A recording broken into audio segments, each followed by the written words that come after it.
As the sun dipped below the horizon, casting long shadows across the living room, Martha sat quietly in her favorite armchair, a well-worn piece of furniture that had cradled her through countless evenings filled with laughter, tears, and memories. At 83, she had lived a rich life, filled with the kind of experiences that only time could weave into the fabric of her being. Yet, as she gazed out the window at the world bathed in twilight, a gnawing sense of change loomed over her, an uninvited guest that had taken residence in her heart. Martha had always been the pillar of her family, the one who baked the cookies, hosted the holidays, and shared stories that danced between the pages of history and imagination. Her children, now grown with families of their own, often visited, bringing with them the laughter of grandchildren that filled her home with joy. However, as the years passed, subtle signs began to emerge, whispers of a truth that neither she nor her loved ones wanted to acknowledge. The first sign came quietly, almost imperceptibly, like the first notes of a melancholic melody. Martha found herself forgetting little things, where she had placed her reading glasses, the name of the neighbor she had known for years, or the title of the book she had just finished. These lapses in memory were brushed off as typical signs of aging, a part of life's natural progression.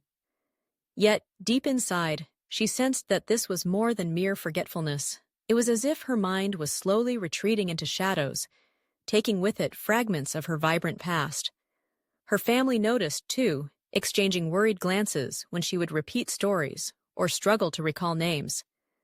They tried to reassure her, but the worry nestled in their hearts like a heavy stone.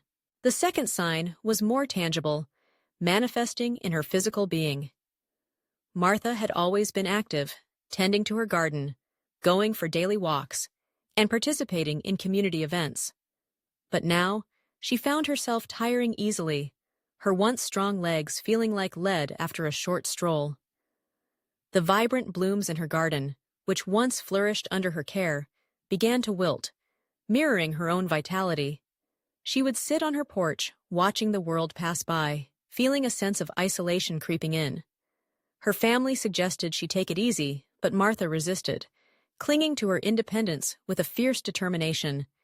She didn't want to be a burden, to admit that she needed help, and so she continued to push through the fatigue, even as her body whispered for rest.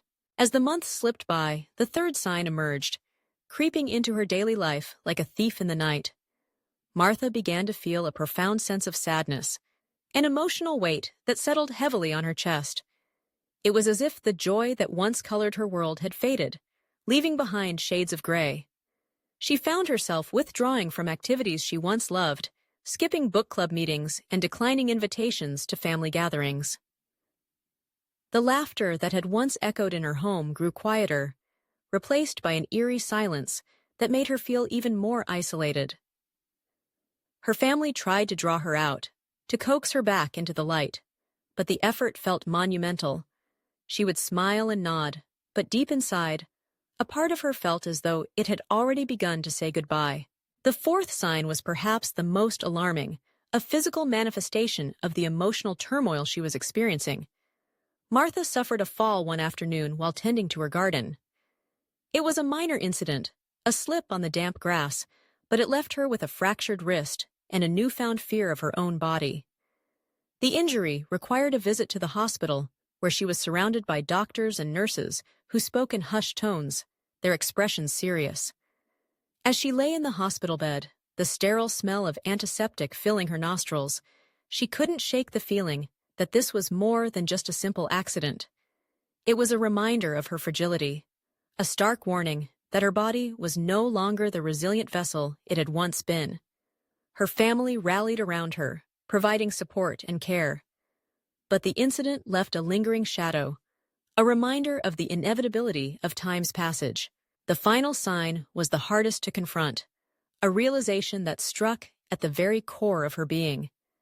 As the seasons changed and the world around her transformed, Martha began to feel a profound sense of loss, not just for the life she had lived, but for the life she had yet to experience. She watched her grandchildren grow, their laughter echoing in her ears, but it was tinged with a bittersweet sadness. Each milestone they reached felt like a reminder of her own mortality, a countdown that she could not ignore.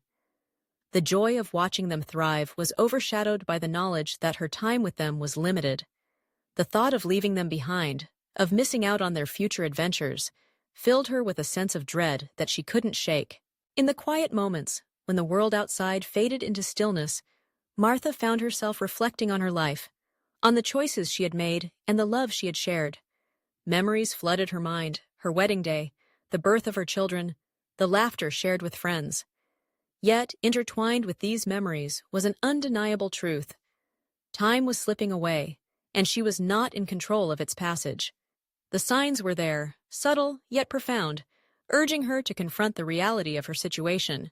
As the days turned into weeks, and the weeks into months, Martha's family began to notice the changes more acutely. They would gather around her, sharing stories and reminiscing about the past. But there was an unspoken understanding that lingered in the air. They could see the signs, too, the way she would sometimes gaze out the window with a faraway look, as if she were searching for something just beyond her reach. It was a delicate dance, navigating the space between hope and acceptance, love and loss. One evening, as the golden light of sunset filled the room, Martha gathered her family around her. She felt a surge of courage, a desire to share her thoughts and fears, to let them in on the journey she had been traversing alone. With a trembling voice, she spoke of her memories, her love for each of them, and the signs she had been noticing. She wanted them to understand that while she had lived a life full of love and laughter, she was also aware of the fragility of her existence. Tears filled the eyes of her children and grandchildren as they listened, their hearts aching with the weight of her words. In that moment, the barriers of unspoken fears shattered, replaced by an overwhelming sense of connection. They shared their own feelings, their own fears of losing her, and together they created a space of understanding and acceptance. It was a poignant reminder that love transcends the boundaries of time, that even in the face of mortality, the bonds they shared would endure. In the months that followed, Martha embraced the signs with a newfound perspective. She began to focus on the moments that mattered, cherishing the laughter of her grandchildren, the warmth of family gatherings, and the beauty of the world around her. She took the time to share her stories, to pass down the wisdom she had gathered over the years. Each moment became a treasure, a reminder that life, even in its twilight, was still rich with meaning. As the seasons changed once more, Martha found solace in the knowledge that while her time may be limited, the love she had cultivated would continue to bloom in the hearts of her family. The signs that had once filled her with fear and uncertainty transformed into a call to embrace life fully, to celebrate each day as a gift.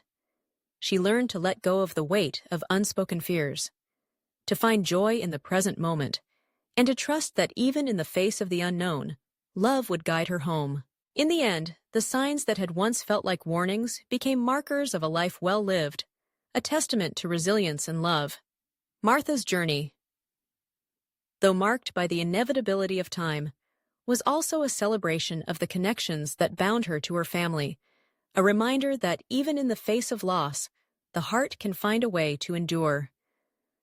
And as she sat in her favorite armchair, surrounded by the laughter of her loved ones, she realized that the true essence of life lies not in the number of days lived, but in the depth of love shared and the memories created along the way.